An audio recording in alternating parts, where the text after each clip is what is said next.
What is biblical theology? In this lecture, I'd like to do several things. First of all, answer in general the question, what is biblical theology? Secondly, I'd like to explore the two main alternatives in biblical theology, one more historical, the other more theological.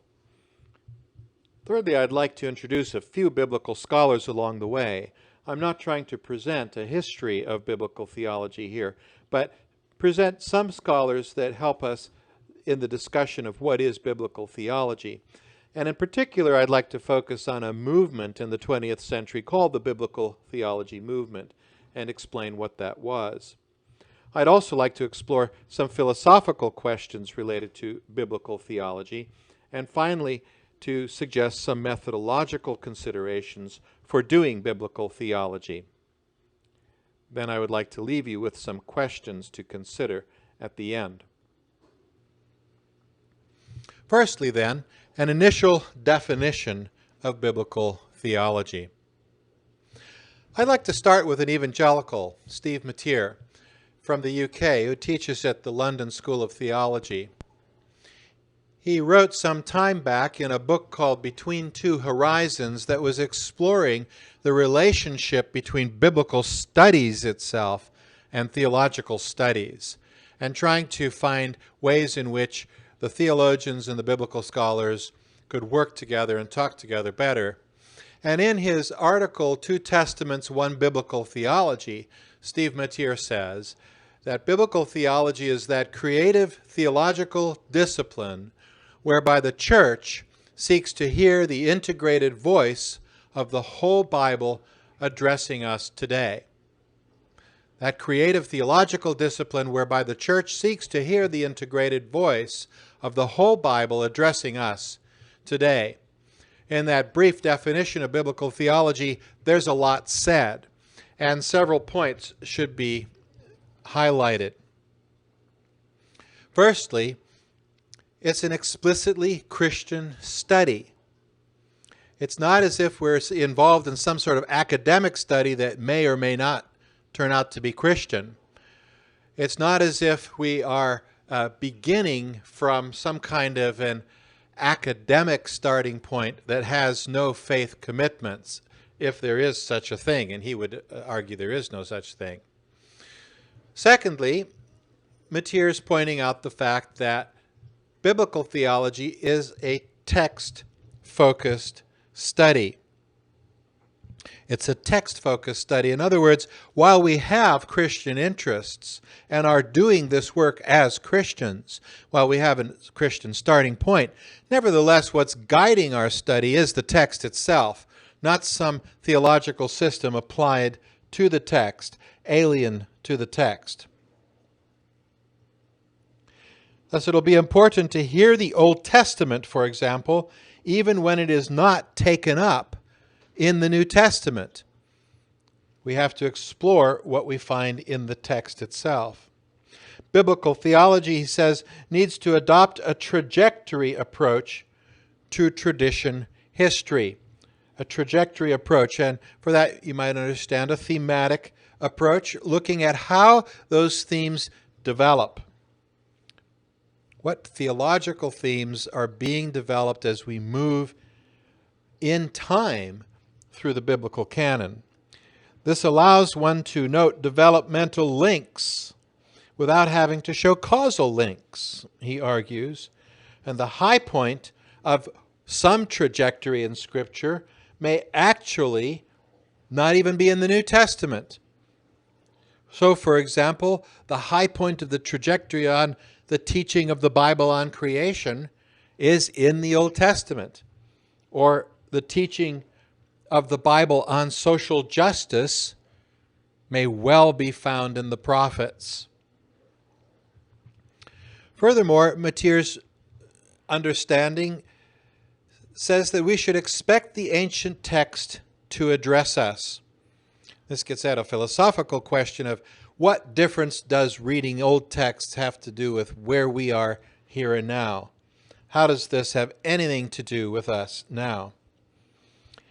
And he believes that there are certain commitments that the believer makes towards Scripture that anticipate that this text will address us. He says, biblical theology needs to be conceived as a bright focus within systematic theology. That is, we approach the text of Scripture seeking answers for our present-day situation as Christians in the world. This requires us not to force the text into our agendas, but it does entail expecting that the ancient text will address our situation on the basis of our shared humanity and our shared knowledge of God. Then his fifth point, he says the center of focus is actually the questions that we have, we believers, we the church. The center of focus is, in fact, the contemporary theological agenda. And this is certainly a highly controversial statement to make. If you're talking about theology, that does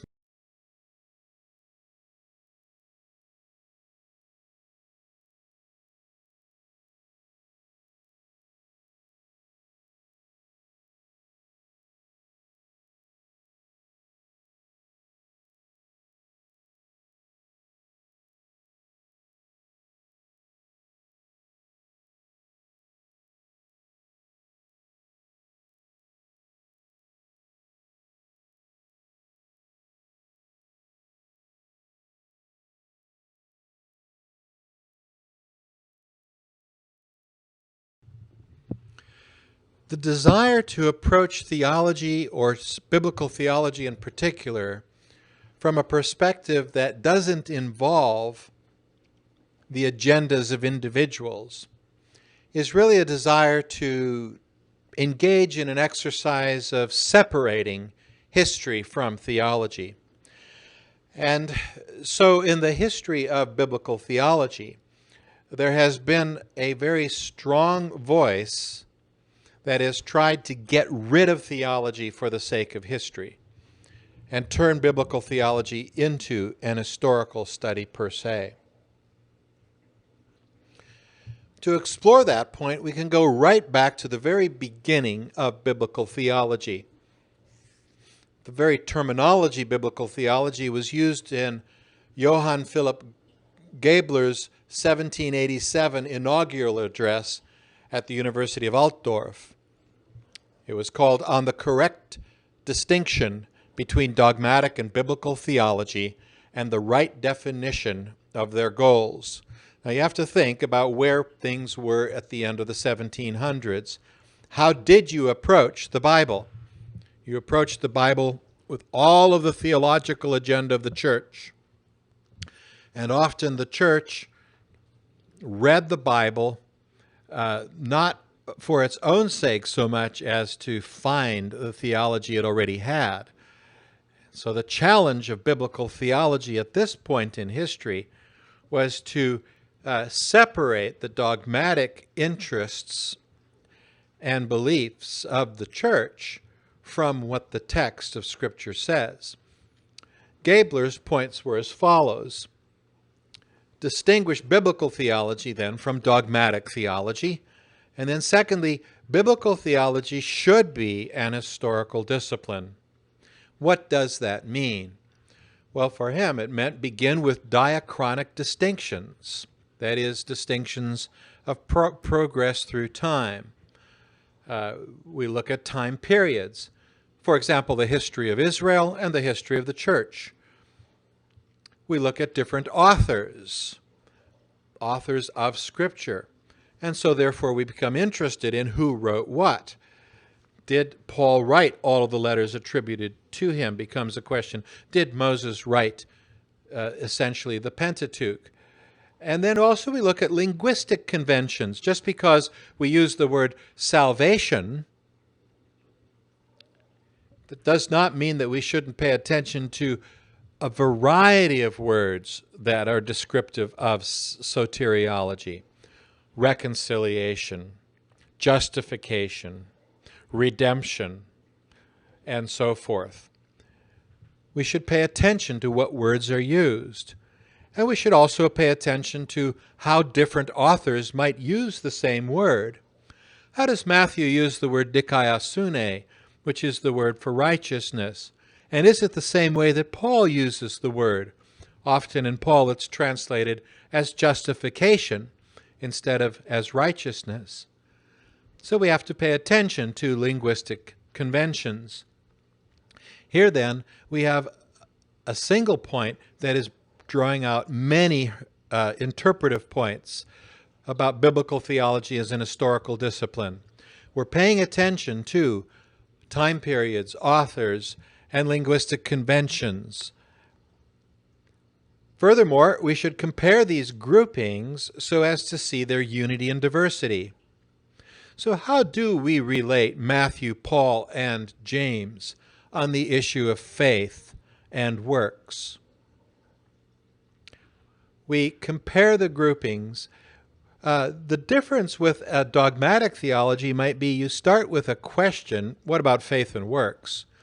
And then you just look at different verses isolated from any question about whether they're in the Old Testament or New Testament, whether they're by this author or that author, and you just jump into the question per se as if the Bible is a single book written by a single author without nuances of meaning, and certainly without a contextual understanding of what's being said. Furthermore, Gabler said that we should assess what is universally true and what is not. Here he's getting beyond the text, is he not? And he's asking questions about how to understand what we are reading in the biblical text. He says, moreover, this analysis was a step preceding and preparatory for dogmatic theology. How do we understand what Paul has written in a broader sense than what he wrote specifically to a certain church?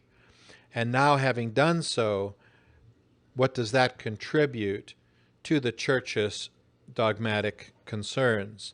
Notice Gabler did not rule out an interest in dogmatic theology. Rather, what his program of biblical theology was doing was introducing a new task between the reading of texts and passages in Scripture on their own and the church's dogmatic theology. That new task was biblical theology. Steve Matier's understanding of biblical theology offers a way of understanding the relationship between our study of Scripture to our study of the Christian life. But step back to the beginning of the movement that came to be called biblical theology, and you'll see that this is the issue in a nutshell, the relationship between what we can put together as an historical study of Scripture and what we can put together as believers with dogmatic interests and concerns. What Gabler said at the end of the 1700s makes perfect sense to any biblical scholar. We do have to approach the reading of texts in their context. And yet, what followed was a more radical understanding of Gabler. That view that history is the only interest for biblical theology.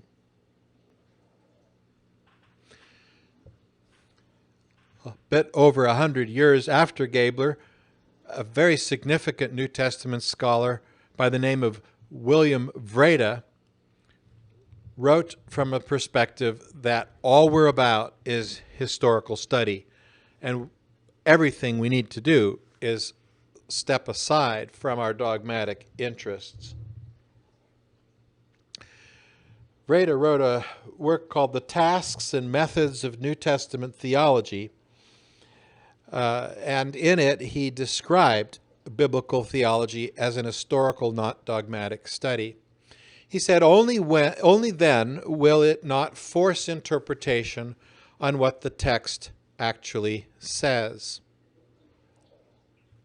And this is certainly a concern that we all ought to share. He went on, though, to say, it must not be shaped by a theology of the inspiration of the canon or for the church. And here we begin to see an anti-Christian agenda on Vrede's part. He says, it is not an exploration of doctrinal concepts in the Bible. Systematic theology had created doctrinal concepts, the doctrine of God, theology proper, the doctrine of Christ, Christology, the doctrine of the Spirit, pneumatology, the doctrine of salvation, soteriology, and so forth, ecclesiology, eschatology. And then those concepts were then explored in the text of the Bible. But Vrede is calling for an end to a doctrinal approach to reading Scripture. Furthermore, he says it is interested in the historical development of something. And so what we have here is the idea that we have development within the canon. You don't have a full-blown doctrine of something in the Old Testament that is also present in the New. You don't have one author speaking to the issue in the same way or same level as another author. But more than that, what Vrede was saying was that there is an evolutionary kind of development that we should pay attention to. And notice the date that he's writing. It is the time of evolution itself in Western thinking. And so not only biology, but also history, philosophy, and theology were being approached through evolutionary lenses at this time. And that does continue to today.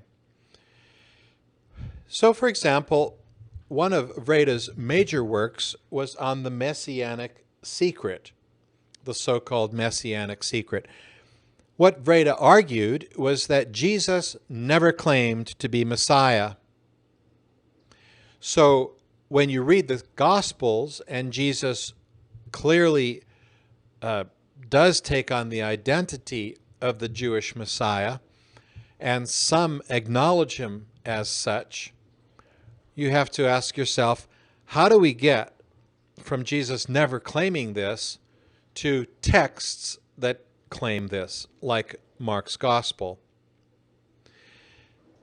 Vrede's actual argument on this, certainly more complex than what I can present here, is that Mark realized, first of all, that Jesus never claimed to be Messiah. Secondly, when Mark wrote, the church believed that Jesus was Messiah. So, thirdly, Mark assumed that this was actually a secret. Jesus didn't say he was Messiah, but he knew he was. And it was just that it took some time for the church to figure this out as well.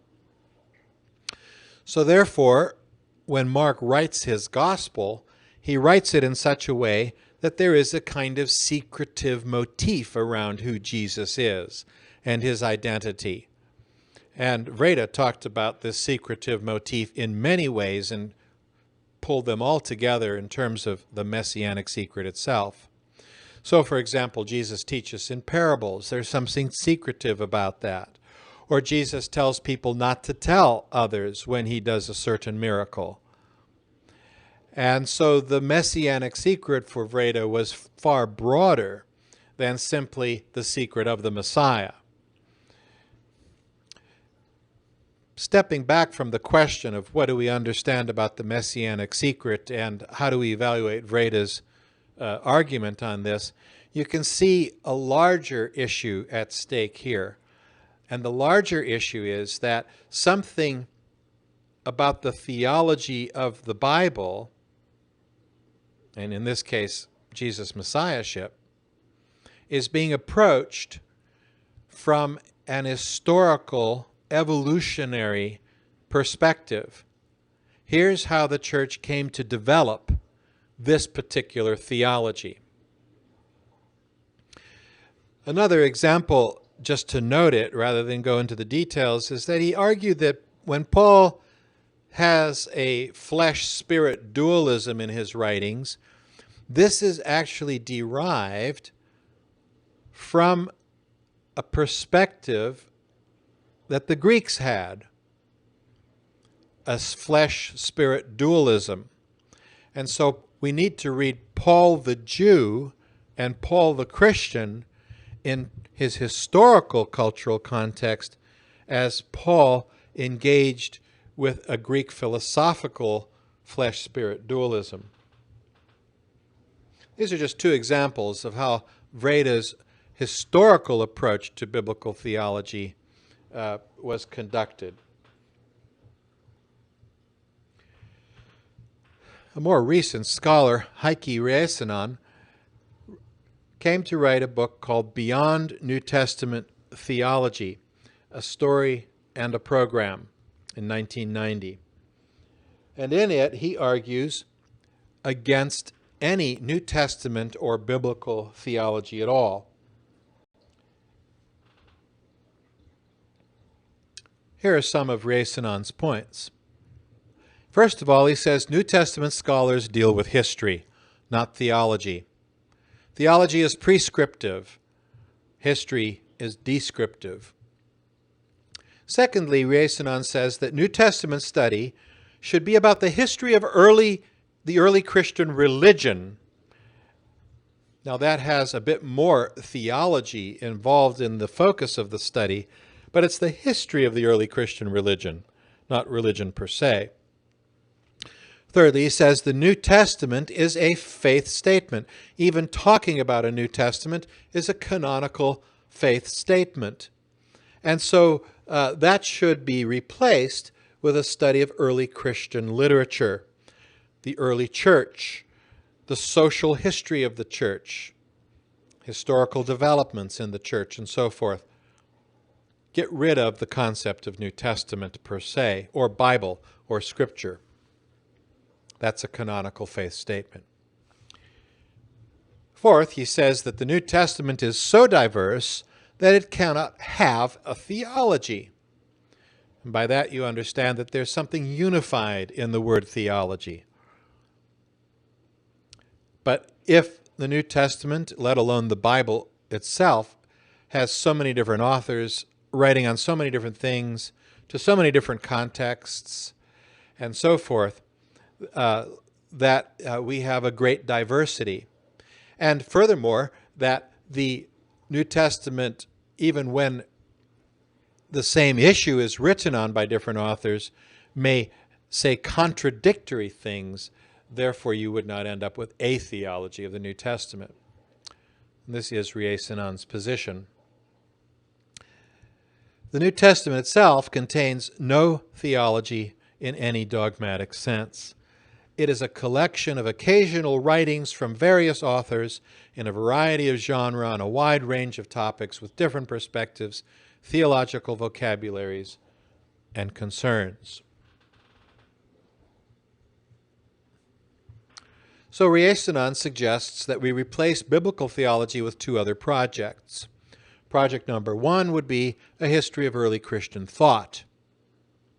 And project number two would be a critical philosophical and or theological reflection on the New Testament. Now, this sort of an approach makes the Bible an object of study, not a subject. It consequently also removes any concern for seeking the internal unity of canon. Now, you might notice in project number two that there is something here called New Testament after all for Riesanen, and he is talking about theology at some point. So it perhaps bears some further comment. Riesanen allows that an ecclesial context may pursue biblical theology in a certain way to serve the church, but he wants to abandon this for the broader academic context.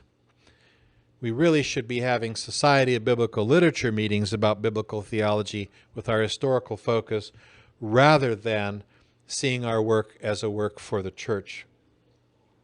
More precisely, New Testament theology, he says, ought to be replaced in this context with those two projects mentioned here. And he says that and he believes that it is possible with care to produce a fairly objective historical account. He says one must keep one's own prejudice under control, and this can be done through fair play, doing equal justice to all parties of the process that he is studying. Now in this, Riesenan believes he is continuing the ideas of Gabler, of Vrede, and others. Now we're going to explore alternatives to Riesenan, but Riesenan perhaps presents us with the extreme example of an anti-theological approach to the field of biblical theology. Attempts to create a radical separation between history and theology over the years have fallen on some rather difficult ground, and for various reasons, and these need to be explored through several different scholars in the history of biblical theology. Firstly, writing during the time of William Vrede, Adolf Schlatter offered a radical alternative to what was really the dominant approach in Germany in the 19th century. Schlatter said that any historian's claim to objectivity is self-deception. Now, this is really one of the points that we could say is fundamental to postmodernity today. And yet this was a radical claim against the objectivity in every field of study in the 19th century and for much of the 20th century. Schlatter wrote over against some of the great names in theological studies in Germany, like F.C. Bauer and William Vrede, in insisting that there is self-deception if you think that the historian is just some objective student of history. He further said that historians, like dogmaticians, also systematize their work. History is a product of study. It's an analysis. It's not just a listing of events as if they are facts that somehow can relate themselves to each other. All data is interpreted. Furthermore, he said that both dogmaticians and historians base their work on observation. Historians definitely are interested in defining what they see, but so also dogmaticians are interested in the work of observation, not simply of analysis and interpretation. And then furthermore, interpretation involves ethics, the interpreter's own character. What kind of an interpreter we are will lead to the result of our interpretation. Schlatter believed that the word with which the New Testament confronts us intends to be believed. And so he rules out once and for all any sort of neutral treatment of the text. The text is asking us to believe it. As soon as the historian sets aside or brackets the question of faith, he's making his concern with the New Testament and his presentation of it into a radical and total polemic against it. And more recently, N.T. Wright, in his work, has demonstrated a handling of the biblical writings that pursues both historical and theological agendas together. And not simply because the interpreter is interested in both, but because the nature and content of the biblical material demands it. And in saying this, Wright is arguing what Schlatter had said many years earlier. The text itself asks us to engage in both history and theology. In the 1940s, 50s, and 60s, there was a movement known as the Biblical Theology movement. And according to Hayes and Prusner, it had the following features. First of all, it was opposed to the philosophical orientation of theology proper. Theology would not be systematic if it was biblical, and it needed to study a living faith, not be full of propositions that sounded more like philosophy. Secondly, a biblical theology emphasized the unity of the Bible. And one of the great questions of a biblical theology was, what is it that can bring together these disparate books that we call the Old Testament? Thirdly, an Old Testament theology worked to show the uniqueness of biblical faith. It was unique over against, say, for example, the faith in the ancient Near East when you're studying the Old Testament. Or it was unique in the New Testament because it was specifically Christian faith. So what was unique about the faith of these documents? Fourth, biblical theology understood history as the locus of God's revelation. The Bible shows God's revelation in events, and those events are then interpreted theologically. So God's revelation is not to be presented in terms of propositions and statements. That would be more like systematic theology and what conservatives at the time were doing. But nor was God's revelation to be presented as though we have an intellectual history where we are progressing towards greater and greater concepts of God, nobler concepts of God. That was the liberal notion. Now, it's possible with the historical emphasis to talk about some kind of progression, but that would be an historical progression, and it may well be that within the canon we have a progression of a certain theological concept, but not in the sense of more noble concepts following earlier ideas. Fifth, biblical theology assumed the distinctive quality of Hebraic thought versus Greek thought. Hebraic thought was thought to be more concrete, dynamic, and particularistic, whereas Greek thought was considered to be more abstract, rationalistic, and theoretical. One does meet this idea sometimes, and yet it has been an idea that has come under considerable criticism. A sixth point of biblical theology is that it explored theology through language. This is talking somewhat about methodology. And one of the distinctive characteristics of the period that we're looking at in the 30s, 40s, and 50s, and 60s, but especially in the early period, if we're looking at the 10 volumes of word studies by Kittel, the Theological Dictionary of the New Testament, then we're looking at words in the Bible primarily from a theological perspective. And so words were thought to be highly theological, and that even to the extent that Greek words took on Hebraic meanings, because those Greek words had a usage in the Old Testament, in the Septuagint.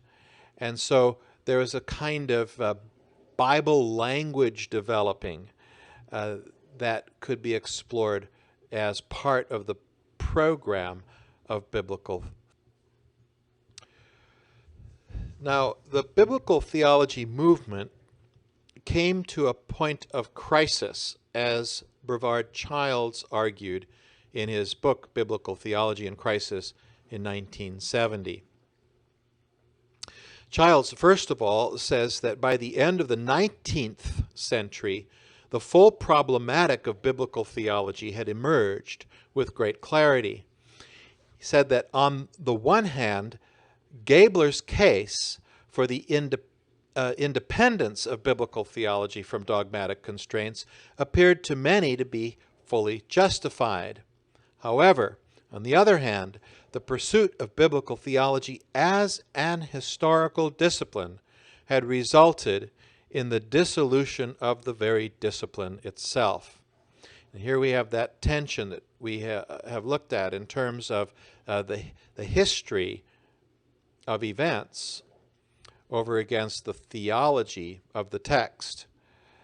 And so Childs says we have to take a different approach. Now, he says historical reconstruction has been used to undermine biblical theology. And secondly, he says we must move beyond history, behind the text, as our initial construction. And we have to move away from trying to find a single theme in the Old Testament. Rather, we need to take what he called a canonical approach. And this comes out in his Old Testament Theology in a Canonical Context in 1989. It's not some history behind the text or some single theme, but it's the canon itself that frames a theology of the Old Testament, a theology of the New Testament, or a biblical theology. And then he also says that we need to keep the goals of biblical theology, looking at revelation in history. That revelation of God is shown in Scripture through the events that God is involved with. And then another goal of biblical theology is Israel's unique religion. And then also the value of the Old Testament for the church. Old Testament theology is something for Christians to do.